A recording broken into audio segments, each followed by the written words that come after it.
You ever step into a place you've known forever and just feel instantly that something's not right?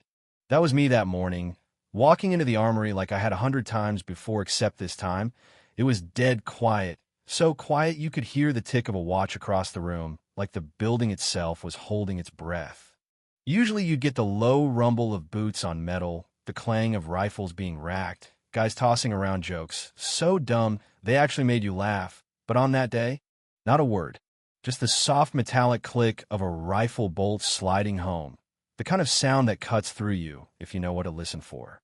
I stopped in the doorway, coffee in one hand, paperwork in the other, just trying to figure out why the air felt so heavy, and then I saw her sitting at the far workbench, sleeves rolled up, hat pulled low, brown hair sticking out just enough to show she didn't care about regs.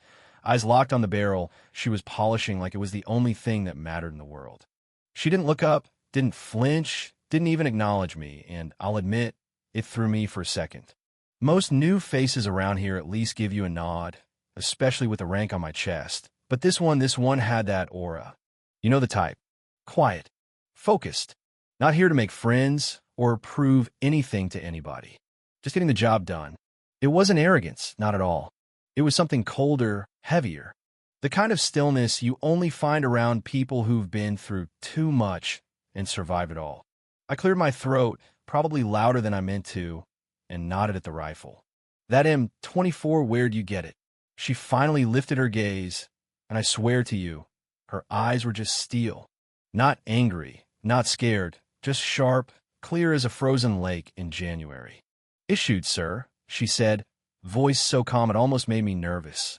Thing is, the way she held that rifle, it wasn't issued, it was something deeper, something personal. Like that weapon was a piece of her, not just a tool. By then, the rumors had already started to circle the base. Stories slipping through the cracks about some phantom out in the dark. Missions flipping upside down with no warning. Enemy leaders dropping before they even reached the wire. Convoys turning around in the night for no reason that anyone could explain. No one had a name for any of it. Not officially. Just a sentence at the bottom of the after-action reports. Target eliminated. No friendly units compromised. That's all. But you could feel the tension like everyone knew something was going on, just not what or who. I took a step closer, lowering my voice. "You've been out there, haven't you? Those reports, that's you." She didn't answer, didn't need to. She just locked the bolt, smooth and practiced, laid the rifle across her lap, and let the silence do the talking. After a second, she said, "My name's not on the report, sir. I like it to stay that way." And in that moment, I honestly didn't know whether to respect her more or be a little scared. I've seen my share of elite soldiers in this job, every kind of hotshot and operator, every badge and ribbon you can imagine, but there was something about this one, something wild under the skin, something that didn't answer to any chain of command. I finally just asked, "Who are you?" And she gave me the smallest, almost invisible smile, like she was letting me in on a joke nobody else would get. Just someone who doesn't miss. Then she turned back to her rifle, and it was clear the conversation was over, at least for now. Fast forward 2 weeks. We're out on an extraction, one of our patrols pinned down in a canyon. Full-on chaos, radios jammed, bullets flying. I was up in the bird myself, trying to figure out how to get my guys out without losing half the unit. And as we touched down near the ridge line, I saw her again. This time, she was lying flat in the dirt, eyes behind the scope, that same old M24 steady on its bipod. No rank showing, no glory, just the same eerie calm like she belonged to the dust and the wind more than to us. Down below, it was hell. You could hear the whine of ricochets, men screaming, somebody yelling for a medic, and every second that ticked by felt like we were losing ground. I dropped beside her, adrenaline buzzing so loud in my ears I almost missed what she said. "You got a shot?" I barked, trying not to sound desperate. She didn't even blink. "I have all of them." Before I could say another word, she squeezed the trigger. One shot an RPG gunner slumped over and didn't get back up. Another, a machine gun nest, just stopped firing like someone hit a mute button. Shot after shot. No wasted movement, no panic, just this cold, exacting rhythm, like she was stitching the world back together one bullet at a time.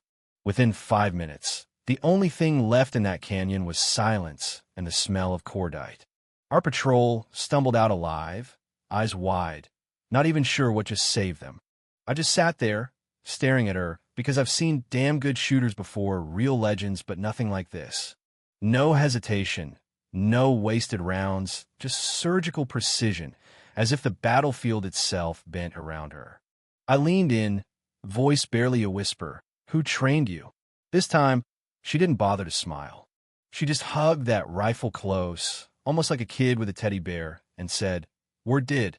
That night, she didn't owe me any more explanation, and I didn't ask. Some things you just know when to let alone. I filed my report, left her name off just like she wanted.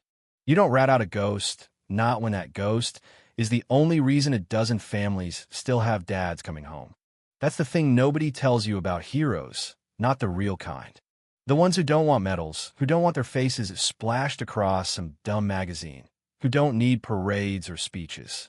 Some legends belong to the shadows, living in the quiet, remembered only by the ones they saved and the whispered stories that pass through the ranks late at night.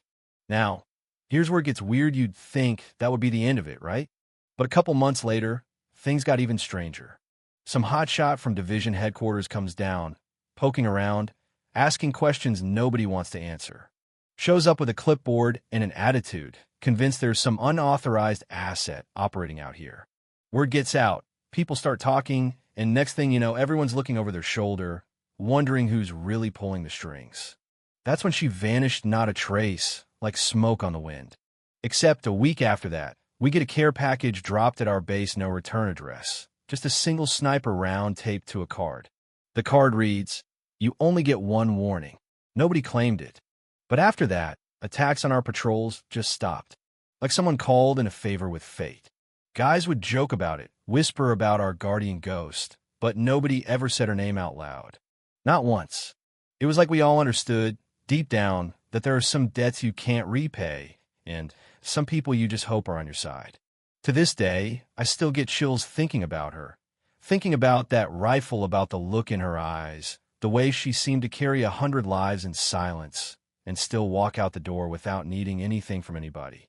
And every once in a while, late at night, I'll see a shadow move where it shouldn't, or hear a single, distant shot echo off the hills. And I'll wonder, is that her? Is she out there, still watching over us, keeping score in her own quiet way? You tell me, is it better to be a hero in the spotlight, or a ghost in the shadows who gets the job done and walks away? I know what I believe, but hey, maybe you see it different. That's what makes stories like this stick, you know? It's not about the medals or the headlines. It's about the ones who walk among us and change the world when nobody's looking, the ones who leave their mark not with noise, but with silence. So here's my challenge to you. What would you do if you had that kind of power? Would you take the credit, or would you walk away and let the legend do the talking? Drop your thoughts in the comments. Tell me where you stand on heroes, shadows, and everything in between. Because honestly, the world needs both. Maybe now more than ever.